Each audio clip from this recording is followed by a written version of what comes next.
Life's a binge.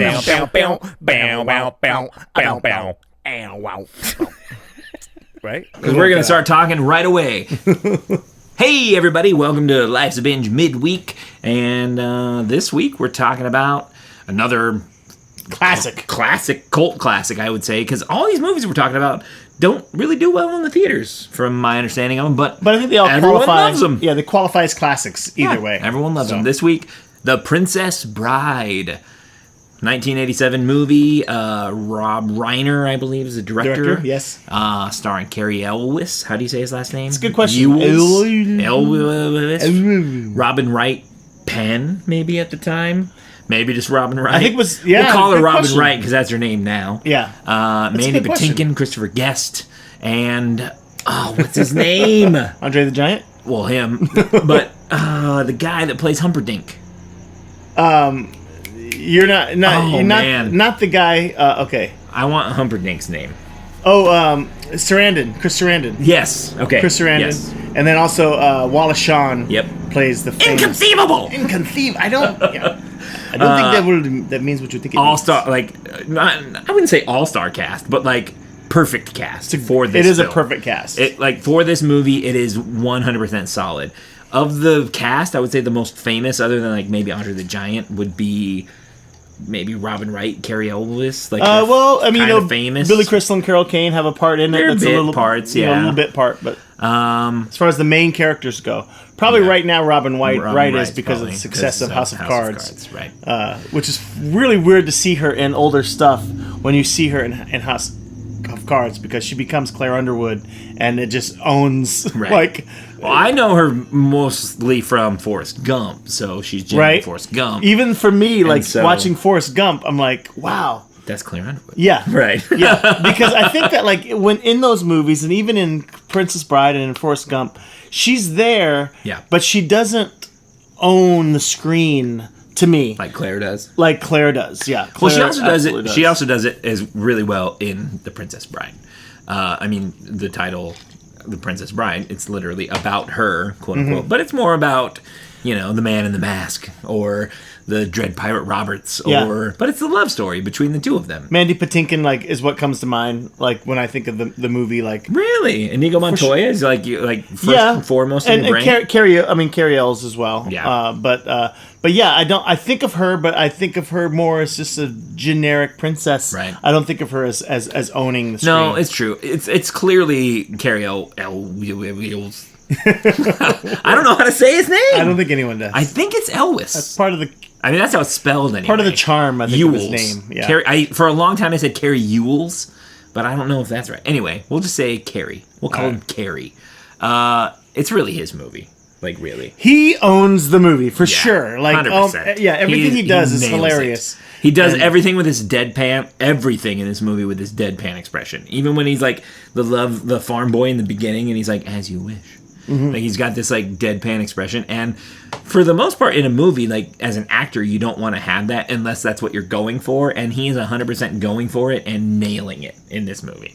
We were talking about Blazing Saddles and how at the end of it they break the fourth wall, and they talk about the creation of the movie, and they talk about Mel Brooks, and all within the film, But this movie is sort of like that in a way, in that it's a story that's being told from a grandfather to a son. So it's Peter Falk, who's famous for Columbo, telling it to Fred Savage, who's famous for The Wonder Years, telling the story, and then the story comes to life for us. Right. But the pause where he's like, hold on a second. And the movie will pause because he has a question about it, and you're like, that's kind of a cool concept. It is cool, yeah. And then they go back to the story, which is what the most of the film is, about the princess and about the hero and then the villains. Humperdinck. The evil Prince Humperdinck. Yeah.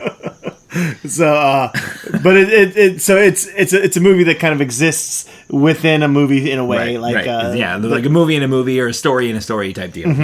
Yeah, but it's so good. I didn't see this movie for at least 4 or 5 years.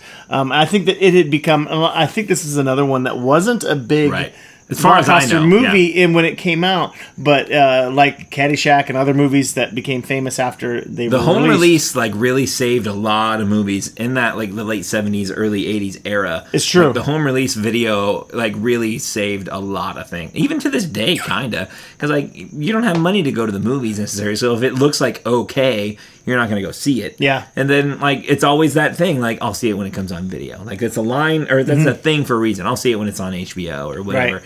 And so when you see it, you're like, oh man, I wish I would have seen this on the big screen. Right. Like I wish I could watch A Princess Bride on big screen right now. That'd be awesome. I know the movie like the back of my hand. I could watch it. Yeah, I could quote the hell out of it. Yeah. Like how many times do you say anybody want a peanut? A lot. You know what I mean? Like that's like one of the most famous things. Stop that writing. I mean it. Anybody want a peanut? Like it's so great. And like just all the characters have these like quotable things. Like Carrie, right. The "As You Wish" line, like like I just every time he's like tumbling down the "As You Wish," and then she jumps after him because she knows it's him, and like, "Hello, my name is Inigo Montoya. You It's killed so my great. father. Prepare to die." Like it's so quotable. I think inconceivable. I think of that guy in Game of Thrones. Season 4. Yeah. Guy who's the. It's the same thing. Yeah, where he's fighting the mountain. Well, no, him, yes. Yes. But also the guy who teaches Arya? No. Yeah, how to sword fight. fight. How to sword fight. Yeah, The sword fight teacher reminds me of Indigo Montoya.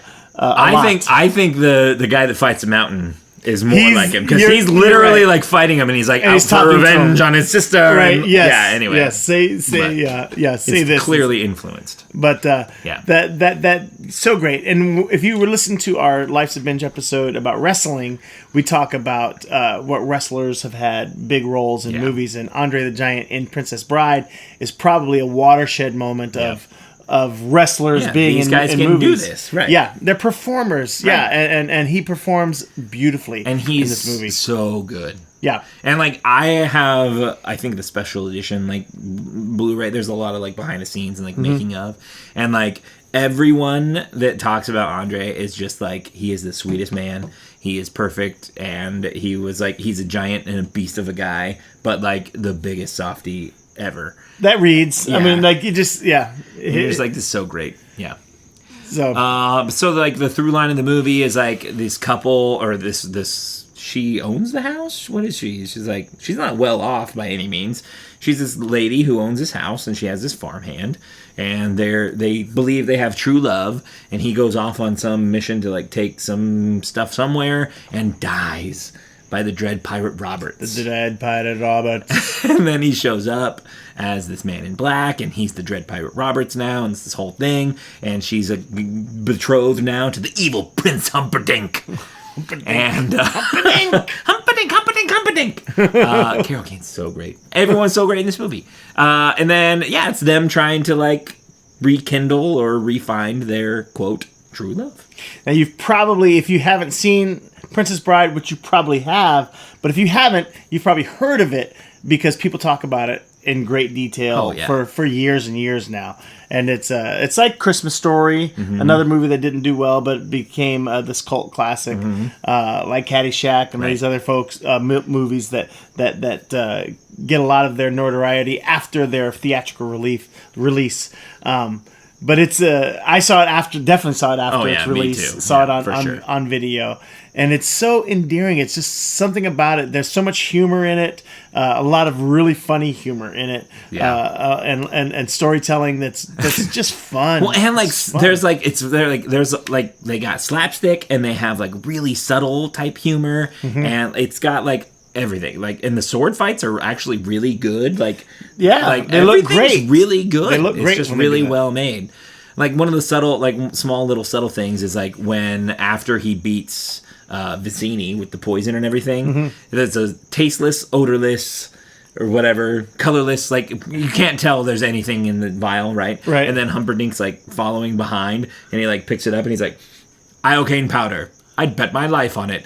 But it has like no signs of any, like you can't tell there's anything there, but he knows what it is. And like it's one of those like small little subtle like jokes that as a kid you're not gonna get, but as an adult you're like, how does he even know? know? You just said it's like odorless. It's completely and he knows what it is. I'd bet my life on it. Like, how does he know? It's so dumb, but it's like so great. Anyway, it's filled with all sorts of stuff. So one of the main like catchphrases from the movie is, "Hello, my name is Inigo Montoya. You killed my father, not prepared to die."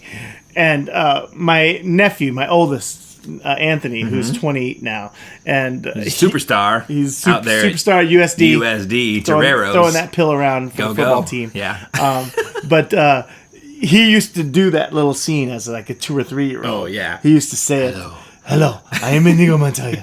You killed my father. Prepare to die. And then he would do the whole thing. It's like, ask me for anything. Ask me for forgiveness. Right. Ask me for. And he's like, I want you. Give me my father back, you son of a bitch. Yeah, and so he would say that line, and then he would like. Like sometimes he would like say it, but other times he would like not say it. I can't say the B word, but I have to finish this quote. But like in true, I don't know if it's like Lawrence fashion or not, but like in true performer fashion, he enjoyed doing that as a kid, like playing this part out, and you play it out with so much emotion, you kill I want my father back, you son of a bitch. It's so good. Stab him. Oh, and it's Christopher Guest, and I don't know if you guys know Christopher Guest, but he's super great. Funny. He's very big into like improv mockumentaries, which Mascots is coming out. I was going to say, there's a new one coming out. Gotta see it. Yes. But anyway, big into that, so I really want to watch that. But anyway, he's the bad guy in this, and you're like, oh, that's Christopher Guest. He's a bad guy. That's kind of cool. Anyway. It is fun. It's great. And Andre the Giant is awesome in it. The late Andre the Giant. Yep. And go watch it. Go watch it. If you haven't seen it yet, go watch it. And if you haven't seen it in a while, watch it again. And in fact, it's one of those ones that you could have a little Princess Bride party. People would show up and they would love it, and they would probably quote lines in the middle of it, and you will laugh and you will hoot it up. Inconceivable. Yes. You keep using this word. I don't think it means what you think it means. Yes. Anyway. So Wallace Shawn plays that part in the movie, which is great. And one of the things that's fun when you're seeing these movies and you're seeing these actors is go check out Dinner with Andre, My Dinner with Andre, which is a movie that Wallace Shawn wrote, which is all... I didn't know that. Yeah. That's awesome. Yeah, and it's all highbrow, intellectual conversation at a dinner table. So it's like if BJ and Jared were having these incredible incredible conversations, and that we filmed it, and it was so interesting that it can make a feature-length film. That's what we're doing. That's what we do, but we don't bother making a feature-length film. We won't bore you with that. You have that in your brain when you listen to it every week. You can have that incredible feature-length film in your head. We'll get there. But one day. Yes. Life's a Binge, the movie coming at you, summer of 2018. There you go. Boom, boom, boom. Like, I can see it. I can see it now. Anyway. Life's a Binge movie. One day. Summer 18. That's a trailer right there. Right. The words screaming at you. So. You're welcome. You're welcome, Internet. So. But yeah, this movie is great. It's classic. It's endearing. Go watch it. We love it. Highly recommend it. Indeed. And that's where we'll end it, I guess. So this has been Life's a Binge. I'm Jared. I'm BJ. And we'll see you on the couch.